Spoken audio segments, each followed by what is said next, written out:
Bawaslu provinsi juga ada hasrat untuk naik ke RI, jangan nanti naik ke provinsi.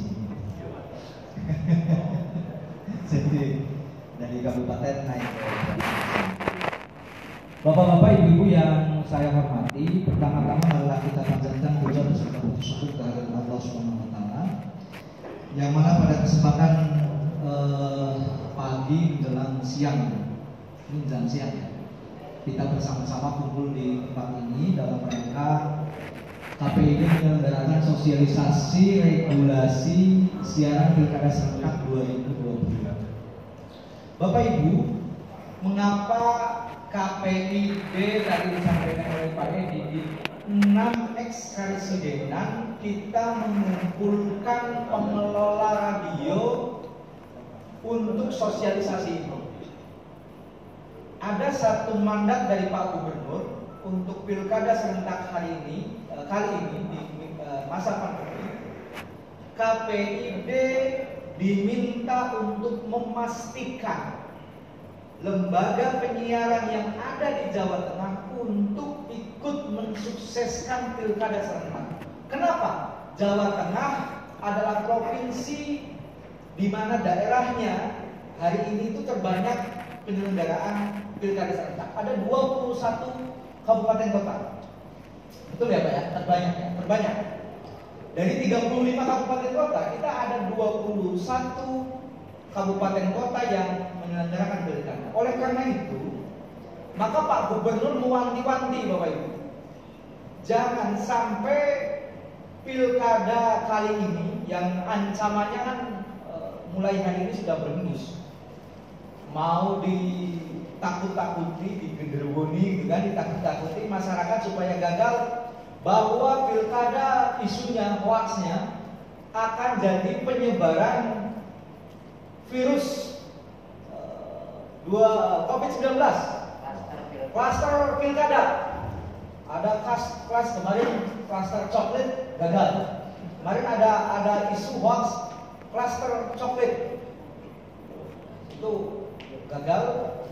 Ini yang kita khawatirkan itu, sehingga masyarakat akan takut datang ke TPS dengan berbagai macam asumsi-asumsi. Wah, nanti di TPS-nya bagaimana, kemudian apakah di sana bergerombol atau tidak, milihnya bagaimana, aku pakai alat pencoblosnya dipegang bekas orang lain atau tidak, yang lain pakai masker atau enggak, hanya saya saja atau bagaimana. Banyak sekali pertanyaan-pertanyaan. Maka radio harus memastikan memberikan informasi yang layak dan benar, memberikan informasi yang utuh, yang komprehensif, begitu ya, terkait dengan pilkada ini. Apa yang dilakukan oleh KPU dan Bawaslu ini harus sampai kepada publik. Yakinkan publik di daerah Anda masing-masing, di daerah Bapak Ibu, untuk mantap datang ke TPS. Sekali lagi, yakinkan publik, masyarakat di tempat Bapak Ibu, untuk datang ke TPS menyalurkan hak pilihnya. Loh, dengan cara apa Mas Bapak Ibu? Di era pandemi ini, kami dari KPID bertujuh sepakat bahwa dengan adanya pembatasan, jadi pilkada hari ini kan dibatasi. Pertemuan tadi disampaikan ada pembatasan, kampanyenya ada pembatasan, terus kemudian kalaupun boleh mengumpulkan orang untuk kampanye itu ada physical distancing, ada jumlah orang yang dibatasi, deklarasi yang dibatasi, semua hari ini dibatasi. Maka kami melihat radio dan televisi sebagai media penyiaran yang hari ini menurut kami, kita semua adalah media yang memiliki trust di hadapan publik. Oke, media sosial mungkin masih digandrungi atau sedang digandrungi oleh masyarakat kita, oleh netizen kita. Tetapi trust publik ke media sosial kan lemah. Apalagi waktu pilkada DKI, Pilpres 2009 itu sudah terkotak-kotakan, ada dua kubu, gitu kan, kubu A dengan kubu B. Maka kita harus mengembalikan bahwa dan percaya diri bahwa radio dan televisi ini akan memberikan jawaban itu.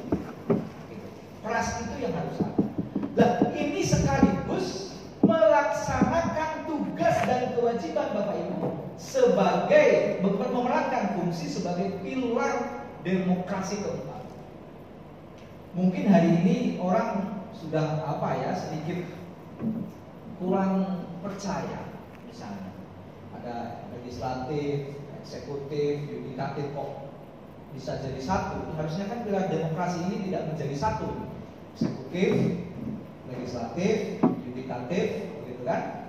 Kemudian ada unsur pers, di dalamnya Bapak Ibu harus ada. Nah, disinilah kami meminta, berharap kalau Bapak Ibu selama ini diberikan izin itu gratis, frekuensi ini gratis, tidak bayar. Kalau hanya bayar 2 juta, 3 juta itu anggap aja nggak bayar. Murah sekali menggunakan frekuensi.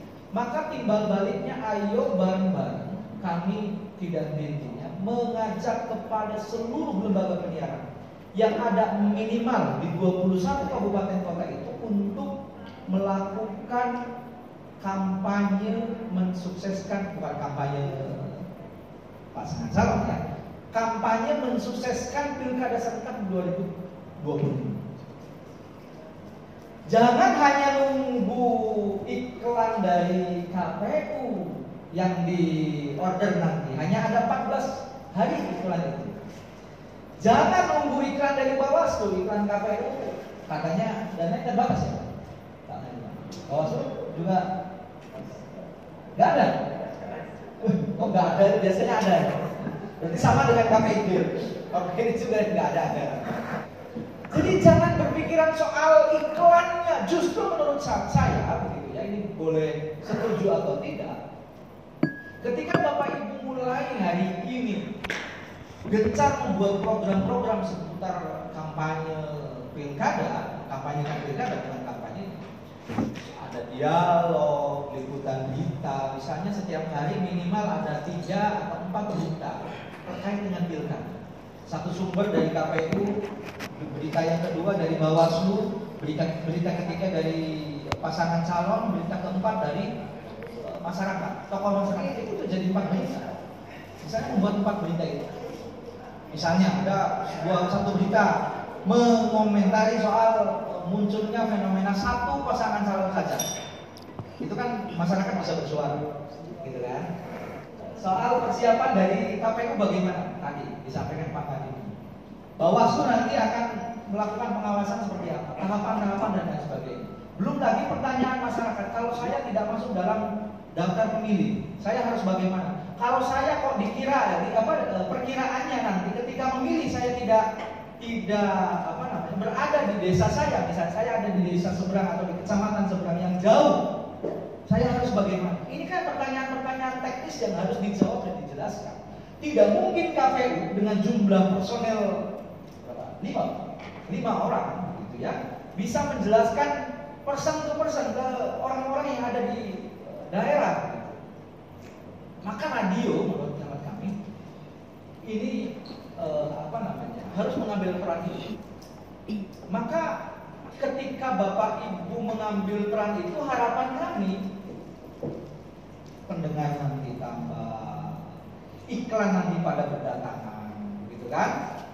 Bahkan kemarin kita punya sebuah cita-cita. Bagaimana kalau misalnya beberapa tahapan dalam pilkada, misalnya kayak debat Pak Kadiman?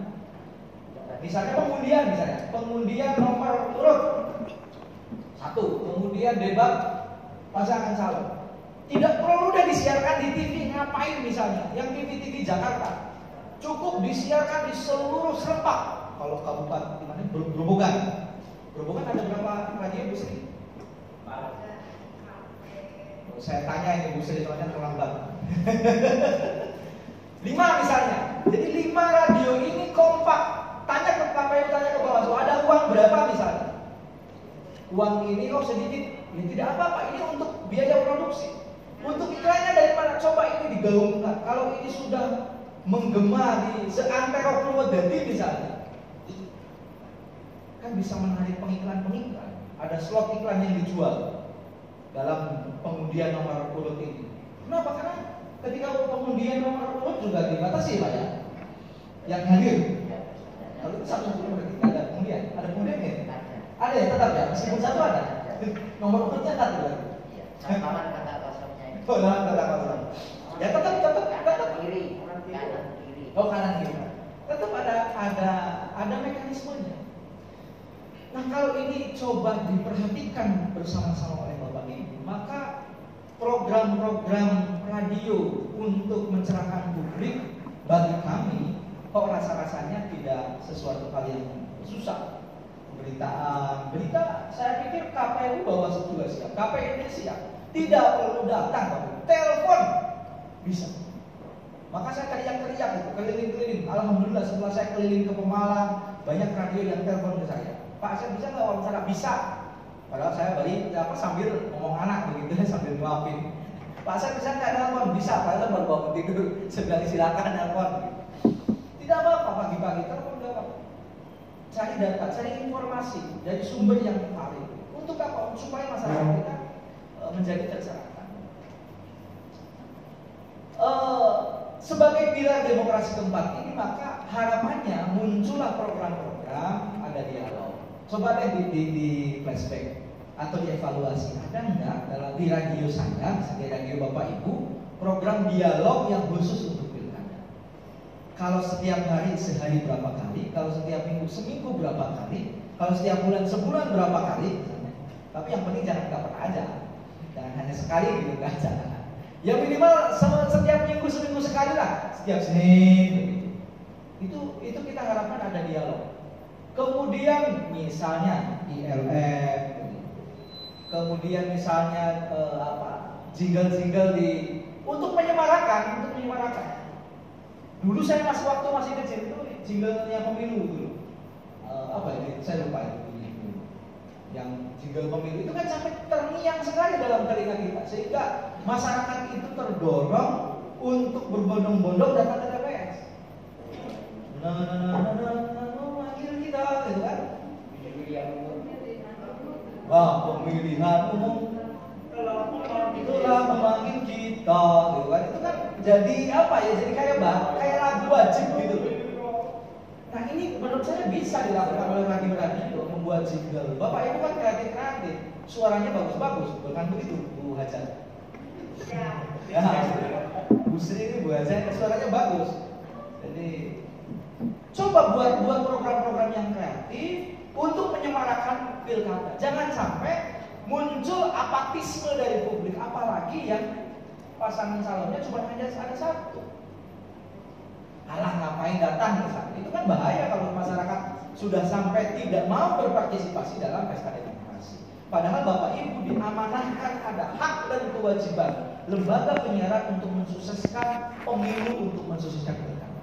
Dalam proses sejarahnya Bapak Ibu, tidak perlu jauh-jauh deh. Dari pemilu ke pemilu, radio dan TV itu kan sebenarnya sangat jadi pusat perhatian. 2014 misalnya, ya kan, rame itu perang antara stasiun TV A dan TV B. Pasangan calon presiden ini menggaungkan slogan ini. Pasangan calon presiden ini menggaungkan. Itu yang mempopulerkan adalah TV, adalah radio, adalah lembaga penyiaran, bukan media sosial. Media sosial itu hanya mengutip apa yang disiarkan oleh radio dan TV. Dan ini harus kita sadari. Jangan kemudian, sekarang radio misalnya nggak ada yang mendengarkan dong. Kalau kita sendiri pesimis, apalagi orang lain.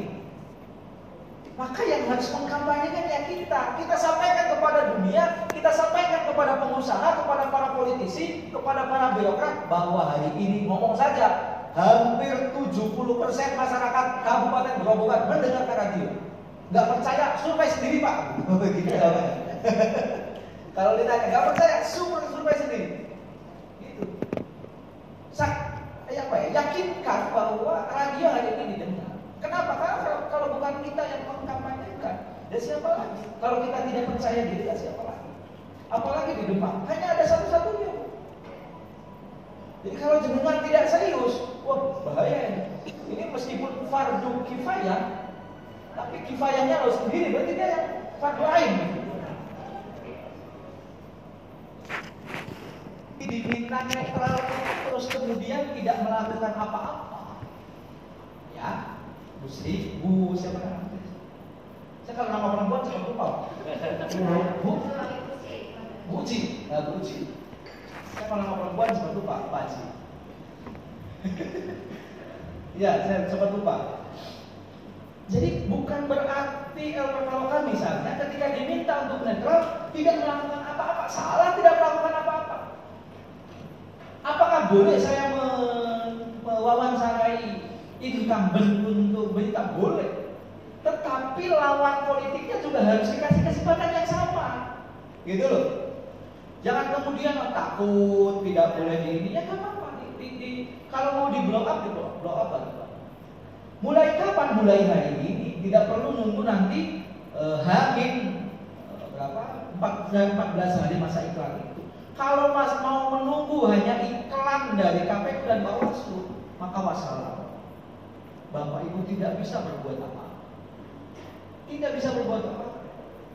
Karena sebenarnya siaran pemilu itu bukan persoalan ayo coblos si A, ayo pilih si B gitu ya. Tetapi lebih kepada edukasi yang diharapkan.